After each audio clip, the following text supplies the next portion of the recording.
જેવા શબ્દો કહેવાય, જેને સંતો હીરામોતી જેવા શબ્દો. આ તમને દુકાનમાં નહીં મળે. બીજી બધી વસ્તુ તમને હારામાં હારી ગાડી, બરોબર, 2 કરોડ વાળી 5 કરોડ તમે પૈસા દઈને લાવી શકશો, પણ ક્યાંય દુકાન એવી નથી કે અમને કોઈ આમ હીરા માણિક જેવા અમૂલક શબ્દો નહીં મળે. જે રામચંદ્ર ભગવાને જે મેં વાત કરી, જે કોઠાભુજના શબ્દો એ સત્સંગ દ્વારા મળશે, અને એના થકી જ બેટા આપણે સ્વર્ગનો અહેસાસ કરીએ. બાકી તમે કોઈને દુઃખી કરો, હેરાન કરો, આ બધું ઘરમાં કંડરગત, ભાઈ ભાઈના ઝઘડા થાય, વાદ વિવાદ થાય, તો એ બધું નરક છે. એટલે સ્વર્ગ અને નરક અહીંયા જ છે, ક્યાંય. આટલા મારા શબ્દોને સમજજો. બોલો સદગુરુ બોલો. હવે પછી ઓમ નમઃ શિવાય આખો મંત્ર ના બોલાય. આ વાત સાચી? ના, જો ઘણાની માન્યતા છે કે ઘણા ગર્ભગૃહની અંદર શિવાલય હોય તેમાં સ્ત્રીને પ્રવેશ નથી આપતો, પણ હકીકત એ થોડી અણસમજ છે.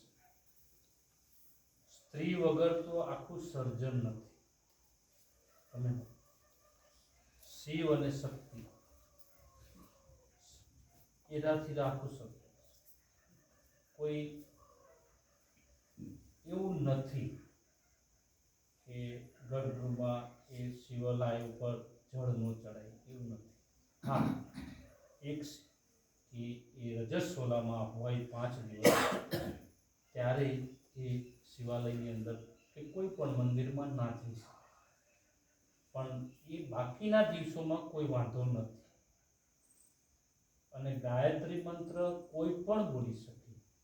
એવું થોડુંક છે કે ભાઈ મંત્ર કે કોઈ પુરુષ જ બોલીએ એવું નથી.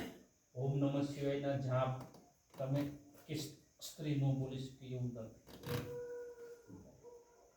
તો કોઈ હશે મહારાજ શ્રી મહારાજ શ્રી હોય તો આ જગત છે બધી પ્રકારના હોય, પણ સ્ત્રીઓ આખો ઓમ નમઃ શિવાય ના બોલાય, ખાલી નમઃ શિવાય એટલો જ મંત્ર બોલે.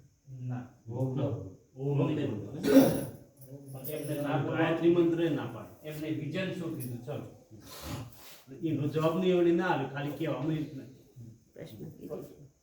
વિજન સાથે હોવું જોઈએ. હું તમને એમ કહું કે હવે હું ઘઉં વાવો, બરાબર, ઘઉં લેવાઈ જાય, પછી હું કહું ફરી ઘઉં વાવો, તો તમે મને શું કહો? બાપુ હવે ના હોય, હવે ઘઉં ના જ થાય.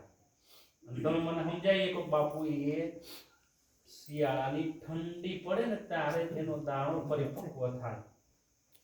તો કોઈ પણ વસ્તુ જો કેવી હોય તો એના વિઝન સાથે કહેવી. હું કહી દઉં કે આ ના કરાય, પણ હંમેશા એનું વિઝન એટલે તાત્પર્ય એ હોવું જોઈએ.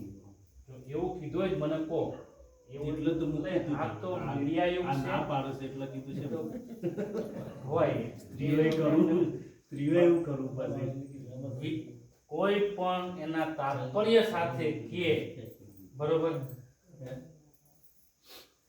તો આપણે એને સ્વીકાર કરીએ કે એનું આ એને તાત્પર્ય કીધું પ્રત્યક્ષ, બરોબર. હવે હું તમને જ કહું હવે ફરી ઘઉં પાછા વાવજો, તમે વાવો, તો બસ આ એવું છે. ન સ્વીકારાય ન સ્વીકારાય, ભલે કીધું. હું તમને અહીંયાથી અત્યારે સત્સંગમાં કહું ઘઉં લીધા પછી પાછા બધા ઘઉં જ વાવજો, હારા થશે, ગમે એવો સત્સંગ કરું પણ તમે વાવો, તો બસ આ એવું સમજી લેવાનું. તમને ગમે એ કીધું, આપણે સ્વીકારવા જેવું સ્વીકારાય, ન સ્વીકારાય એ કેમ સ્વીકારવું? એટલે એવું નથી. બધામાં મેં એકવાર એ સત્સંગ નતો કર્યો કે સ્ત્રી આત્મીયની નથી. આત્મા, સ્ત્રીમાંય આત્મા બોલાય અને પુરુષમાંય આત્મા જ બોલાય છે, બરોબર. આત્મામાં સ્ત્રીલિંગ પુલ્લિંગ નથી. એટલે એવું ના હોય કે એ ઓમ નમઃ શિવાય આખો જાપ ન બોલાય, એવું ના હોય. આખો જ બોલાય. અધૂરો મંત્ર તો બોલાય પણ નહીં, કોઈ પણ નહીં.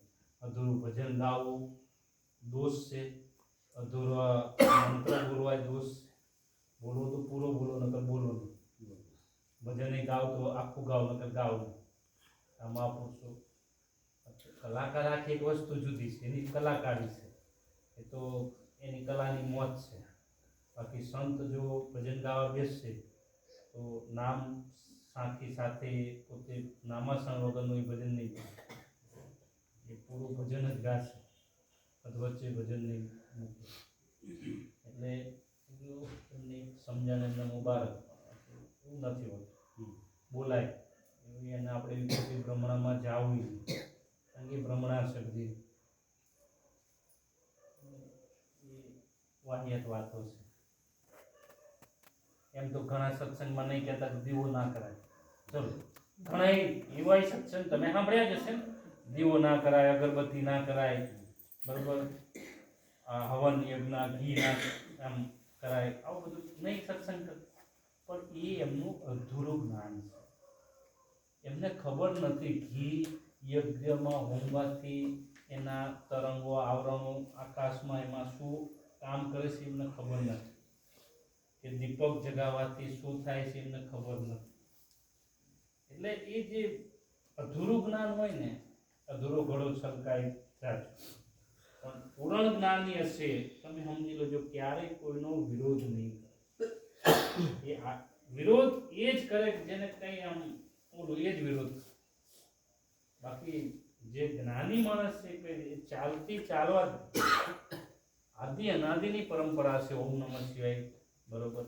આખું વિશ્વ તમે જો, પાર્વતી માતા કોનો જાપ જપતા હતા? એ જ જાપ જપતા હતા, બરોબર. તો ભોળાનાથ ના એમ કે તમે મારો જાપ ના જપો, બરોબર.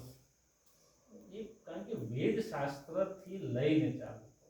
એટલે હું ઘણી વાર સત્સંગમાં નહીં કહેતો તમે ગુરુ બ્રહ્મનિષ્ઠ, બ્રહ્મ ક્ષત્રિય અને બ્રહ્મ વેદાંત, તો એનામાં ત્રણેય ગુણ છે તો એ ગુરુપદ બરોબર છે.